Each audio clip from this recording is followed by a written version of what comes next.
Naam. Kalau kita gambar, ya, asal usul daripada kesyirikan siapa tahu? Pernah ente apa asal mula syirik di muka bumi? Sebelum gambar itu apa dulu?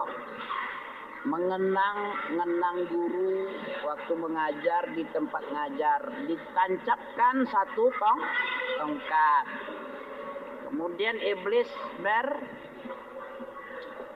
mengusul lagi, masa pakai tongkat aja, mengenang-enang itu aja, bikinlah gambarnya biar lebih cinta sama si guru yang sudah meninggal. Kita ulangi, asal mulanya kesyirikan itu di zaman Nabi Nuh.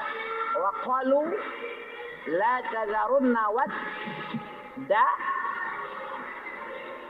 la tazarunna alihatakum wa la tazarunna waddan wa la suwa wa la yaghus wa la ya'ud wa nasra wa ya'u wa nasra, ya. 6. Itu asalnya. Begitu empat orang soleh di zaman sebelum zaman Nabi Nuh ini, orang soleh. Mau cerita kita dulu sekali. Nah, kemudian 4 orang soleh itu meninggal serentak dia.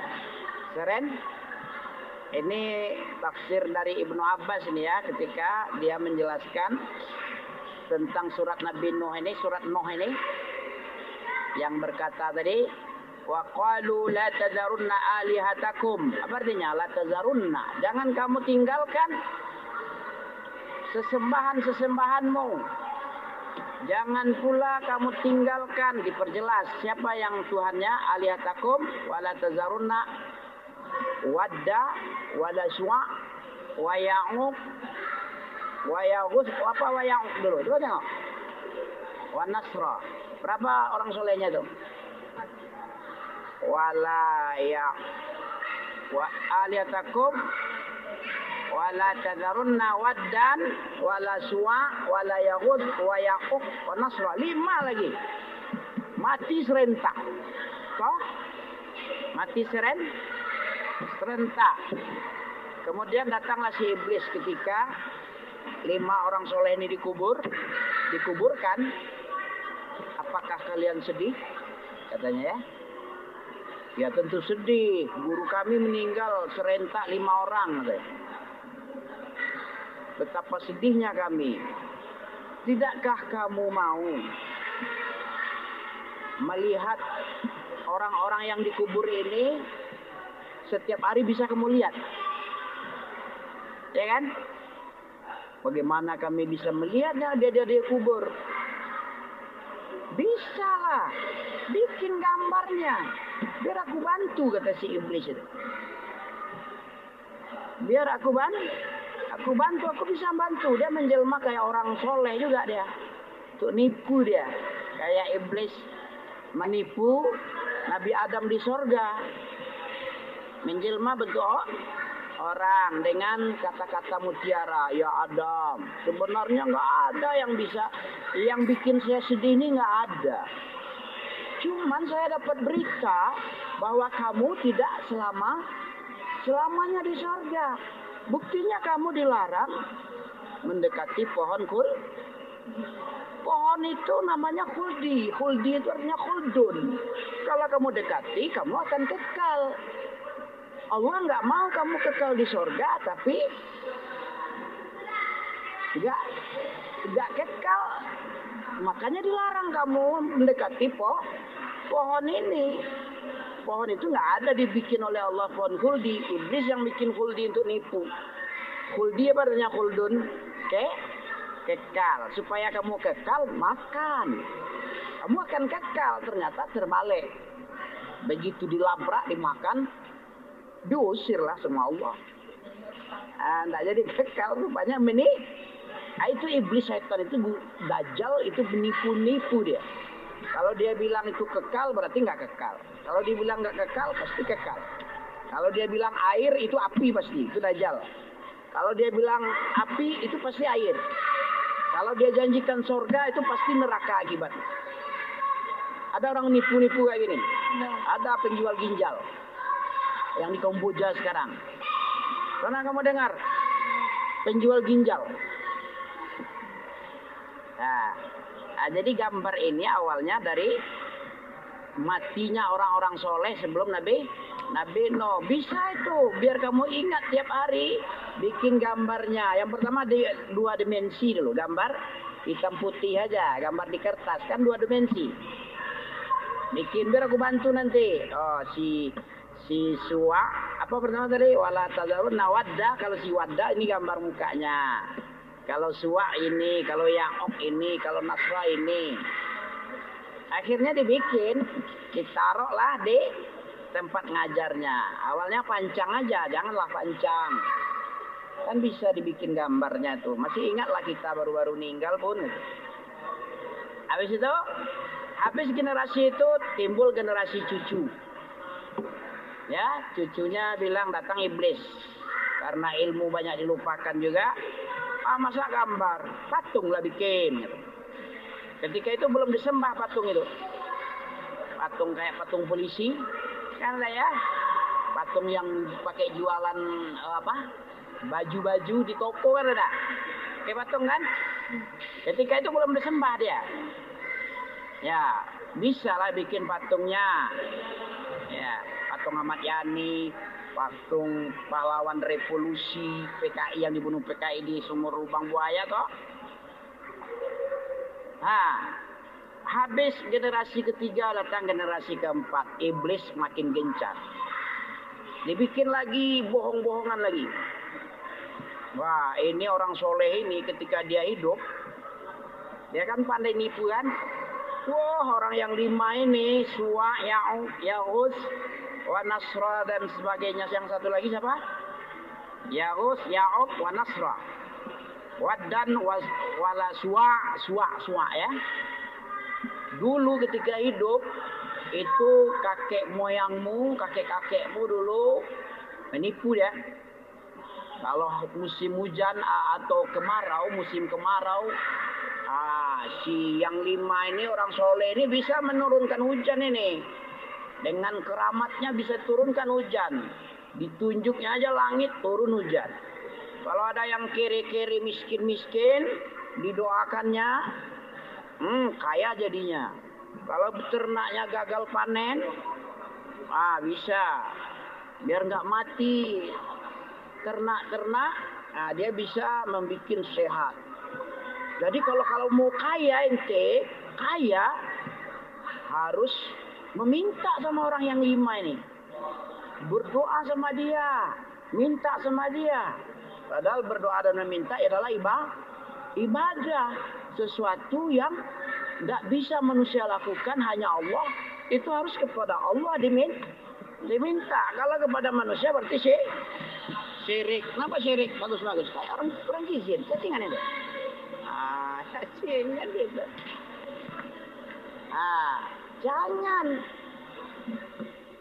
Kalau sesuatu permintaan, kalau Allah saja yang bisa mengabulkan, kepada siapa kita minta? Karena yang meminta doa itu adalah ibadah. Mana dalil?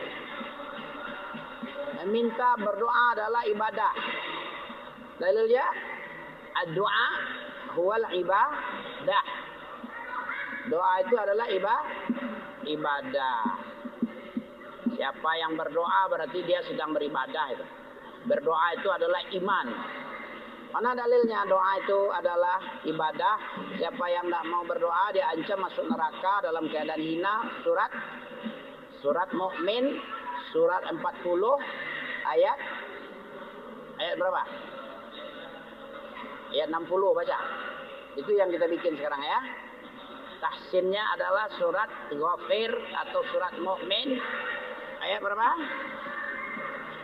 Ayat 60. Oke. Jadi membikin gambar adalah sarana Pos siapa ini? Gambar ini adalah pos. Kami sering meru'yah. Kalau ada gambar di dinding suruh turun dulu. Turun. Karena percuma meru'yah, mengeluarkan jin di tempat orang kemasukan. Kalau ada gambar, kita bacakan Al-Quran, dia naik ke gambar itu. Dia isi gambar itu dengan badannya. Nanti begitu selesai meru'yah, balik lagi dia. Tapi kalau gambar nggak ada, langsung ke langit dia. Jauh-jauh dia pergi. Karena posnya nggak ada. Hari hujan pos nggak ada, dia pergi dia. Gambarnya adalah posnya jin. Tempat menyelinapnya jin di dalam gambar. Makanya gambar dilarang. Tapi kalau gambarnya baca Quran gimana?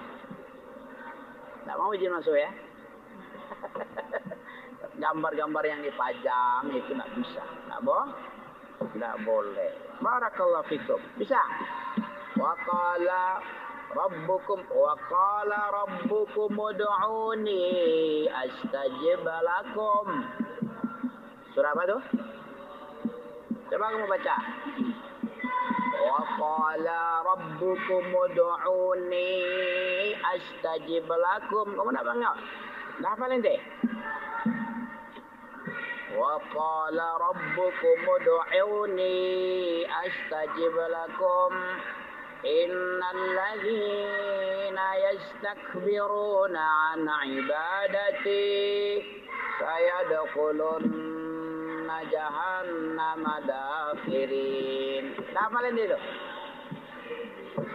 Rob kamu berkata, berucap. Apa yang diucapkan Allah perintah lagi, fi'il amar, ud'uni. Setiap perintah itu memfaedahkan wajib. Al aslu fil amri al wajib. Al aslu fil amri lil wujub. Asal perintah, asal dari fi'il amar itu, kata-kata perintah itu menfaedahkan wajib. Surat Ghafir, surah 40. Urutan surat tak bisa belum? Tak juga. Apa yang bisa ente? Ulama itu kenapa dia mulia? Ayo. Ulama kenapa mulia? Karena banyak hafalannya. Coba Syekh Adil Mansur atau Syekh Ruzek ada ilmu kemari dia. Itu apa dia gunanya? Suruh bikin apa tuh? Kalau nggak ada ilmunya, nggak diongkosin dia kemari loh. Kenapa dia berilmu dimuliakan? Kenapa dia dipanggil? Karena ente mau Syekh enggak? Rajin-rajin belajar sikit. Iya kan? Kayak ulama lah. Ulama itu berharga apanya? Ilmunya. Tanda orang berilmu apa? Siapa tahu sob? Tandanya orang berilmu apa? Banyak hafal. Kalau banyak lupa berilmu dia enggak? Hah? Orang yang banyak lupanya berilmu enggak? Bisa enggak dia mengamalkan ilmu? Lupa pun. Paham? Ente mau jadi ulama atau jadi juhala? Apa lawan ulama? Juhala. Lawan Abu Bakar apa? Abu Jahal. Kenapa Abu Jahal dibilang Abu Jahal? Karena dia bapak kebodohan. Bodoh di bidang tauhid. Bodoh di bidang ketuhanan. Makanya dibilang dia bapak namanya Abu Jahal. Din Abu Jahal itu din ghay. Din Abu Bakar dinnya apa? Din rusyd. Itu tafsir famayakfur bit-taghut. Apa tadi? La ikraha fid din qad tabayyana rusydu minal ghayy. Berapa itu? La ikraha fid din. Tidak ada paksaan dalam agama. Ya. Karena sudah jelas. Apa yang sudah jelas? Antara petunjuk dan kesesat. Ar-Rusydu itu tafsirnya apa? Din Abu Bakar. Al-Ghayyi din Abi Jahal. Agama Abu Bakar itu Rusydu. Agama Abu Jahal Al-Ghayy. Ghayy apa tuh? Kesesatan. Kalau sudah jelas ini petunjuk, ini kesesatan, kamu milih mana ya? Petunjuk lah. Makanya dibilang tidak ada paksaan masuk Islam. Tidak ada paksaan masuk surga kamu. Tidak ada paksaan belajar. Karena apa? Karena sudah jelas. Apa yang sudah jelas? Antara petunjuk yang benar yang bisa memasukkan masuk surga, menghindar dari neraka, sudah je. Kamu milih surga apa neraka? Nah, surga. Pakai rusdu agama Abu Bakar. Kamu mau masuk neraka? Pakai agama Abu Jahal. Jelas itu. Sudah jelas petunjuk dengan kesesatan. Ini ditafsirkan. Ayo kita baca ya. A'udzubillahi samii'il alim. Baca. A'udzubillah. Ya. 60 ah. 60 apa 50 ah? Wa qala rabbukum ud'uni. 60. Masa 50? Apa arti wa qala? Dan Allah dan dia itu siapa? Allah. Qala qalu qalat qulata qulna qulta qultuma qultum qulti qultuma qultunna qultu qulna. Bisa ngomong gitu? Hah? Qala untuk huwa, qala untuk huma, qalu untuk hum. Bisa itu? Bagaimana mau jadi ulama nih, ilmu nggak ada? Juhala lah. Cocoknya dikatakan Abu apa? Abu Bakar Abu Jahal. Ami nggak pemarah ya, tapi penyayang. Apa sayang? Kenapa Ami penyayang? Nggak mau kamu bodoh, pelupa banyak, nggak ada ilmu, nggak ada hasil, ya kan? Bagus nggak Ami ini? Coba kalau guru-guru yang nggak penyayang kali, ya biarkan aja, bantai mula situ, mau bodoh kamu, mau pekak kamu. Kalau Ami penyayang, kemarin Ami nanya kan, Allah itu pengasih penyayang tapi bikin neraka kekal abadi untuk menyiksa. Kenapa gitu? Karena untuk membuat adil. Nah, untuk pengasih penyayang tapi bikin neraka sampai kekal abadi, disiksa orang di situ. Mana pengasih penyayang ya? Apa jawabannya? Coba.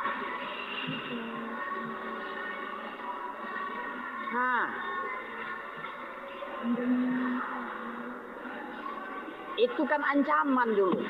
Udah masuk diancam dah kekal abadi di neraka sekarang? Belum, diancam sekeras-kerasnya dulu.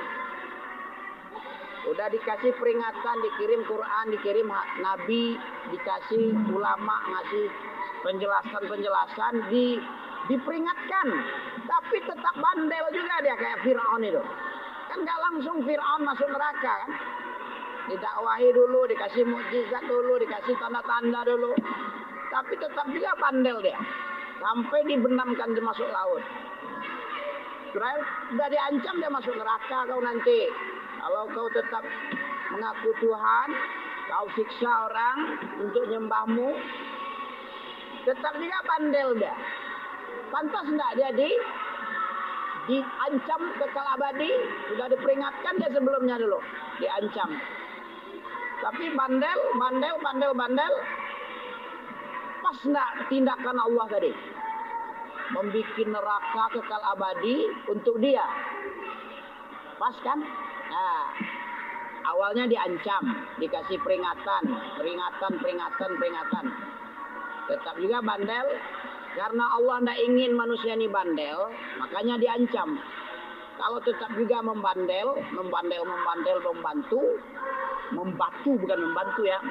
juga terus hatinya. Wajar kan disiksa di neraka kekal abadi? Ya wajar, itu baru pengasih penyayang banget itu. Dia tidak ingin manusia ini dizolimi, sesama dia tidak boleh berkelahi, tidak boleh merugikan, tidak boleh ini dan itu, yang jahat-jahat. Siapa yang membuat kejahatan masuk neraka kekal abadi. Siapa yang membunuh tidak mau Islam, kekal abadi. Udah diancam dulu kan. Tapi bandel kayak Fir'aun. Fir'aun itu Abu Jahal bandel. Siapa lagi? Yang Namrus bandel. Abu Lahab bandel. Udah diancam. Tetap juga dia. Ancaman itu pun rahmat itu. Ancaman adalah rahmat. Siapa yang jelek-jelek perbuatannya diancam dengan hukuman musibah. Betul kan? Nah, ente harus tahu. Kenapa? Nanti ditanya orang oten Kristen ya. Katanya Tuhanmu pengasih penyayang. Tengok agama kami kasih nih, agama kasih nih ya. Alasannya agama kasih. Tapi orang masuk Islam dibunuhnya. Orang mualaf dibunuh sama dia. Ya kan Kristen kayak gitu ya. Kristen iblis itu kan. Benci yang dengarnya. Orang masuk Islam mualaf dibunuhnya, diusir-usir. Nggak dikasih makan. Kalau orang kafir gitu dia. Kafir, pantas dia orang kafir kayak gitu dikekalkan di neraka dia. Nggak pengasih dia. Ngomong omon aja kasih dia bilang. Kami kasih. Agama kasih gitu ya. Tapi yang sebenarnya agama barbar. Agama setan, tukang jahatin orang. Oke ya. Jadi pengasih penyayang maknanya begitu. Kalau ada dibilang Allah itu pengasih penyayang, dibikinnya neraka untuk mengancam peringatan dulu. Diancam dia dengan yang sangat besar. Kalau dia tidak berubah juga, tidak taat beriman juga, baru sebenarnya lagi. Kan gitu kan? Allah bijaksana ya. Allah bijaksana dia, nggak main masuk aja ya. Masuk neraka. Nah kayak gitu Allah. Dikasih peringatan dulu, dikasih ancaman dulu, dikasih apa lagi dulu? Ya kayak ente nih, Ami kan pengasih penyayang juga nih. Menerjemahkan sifat Allah nih ya. Jangan kamu begini, Ami marah-marah. Supaya apa? Supaya kamu nggak lalai. Marah nih kan? Kalau main-main marah sikit, teriakin sikit, dibentak sikit. Nah, kayak Allah itu juga. Allah gimana dia? Diciptakannya kekal abadi jahanam. Nah, kayak gini, disuruhnya berdoa. Ada yang tidak mau berdoa? Ada yang berdoa? Banyak yang tidak mau berdoa. Padahal disuruh. Diancam lagi sebelahnya. Coba baca ya. Wa qala rabbukum ud'uni astajib lakum. Apa artinya?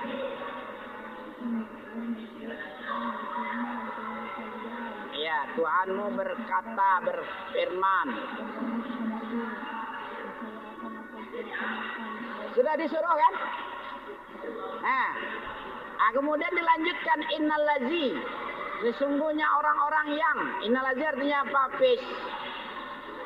Nggak ada artinya samamu ya. Sesungguhnya orang-orang yang nggak mau. Allah yang nyuruh dia, ud'uni. Berdoa kau samaku, kalian. Berdoa kau.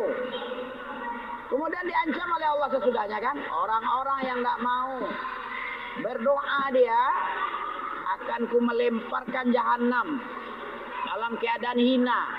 Kenapa digitukan oleh Allah? Karena dia tidak patuh. Karena dia tidak patuh. Coba kalau patuh.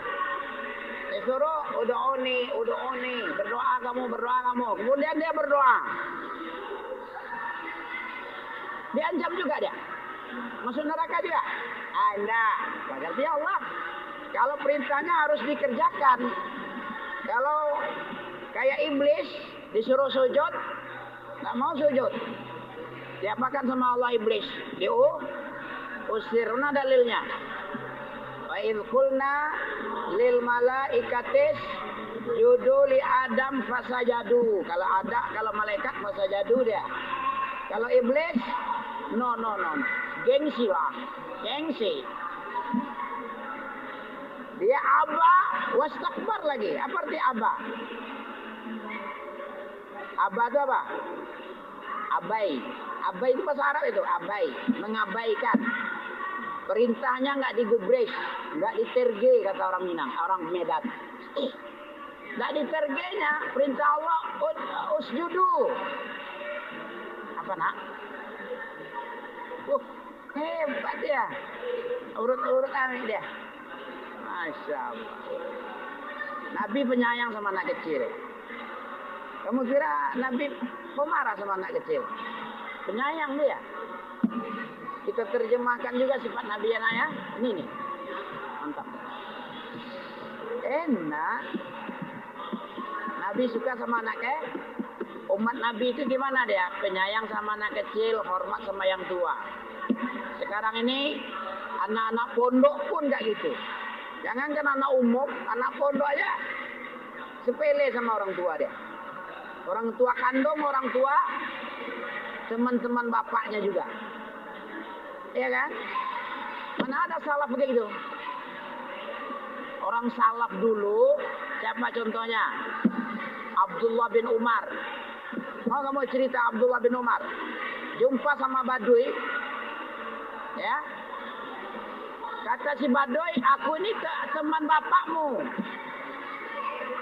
Umar bin Khattab, itu temanku. Iya paman, iya mi katanya. Kalau gitu ambil ini, keledaiku ambil, serbanku ambil samamu. Karena menghormati teman bapak sama dengan menghormati bapak. Kalau bapak meninggal, teman-teman bapak harus dihormati. Tahu ente? Bagaimana cara berbuat baik kepada orang tua yang sudah meninggal? Mendoakan aja. Terus apa lagi? Banyak lagi. Mengunjungi teman-temannya. Berbuat baik sama teman-teman bapak. Saudara-saudara bapak. Pengganti bapak itu. Ya, pandai ente. Cari teman-teman bapakmu yang paling dekat. Ya. Bilang sama teman bapakmu. Kayak kakekmu meninggal kan. Abimu harus mencari teman-teman kakekmu itu. Berbuat baik sama teman kakek. Itu pahalanya lanjut ke kakekmu. Walaupun tidak ngomong-ngomongin. Pahala atas nama ini enggak. Ya, begitu caranya.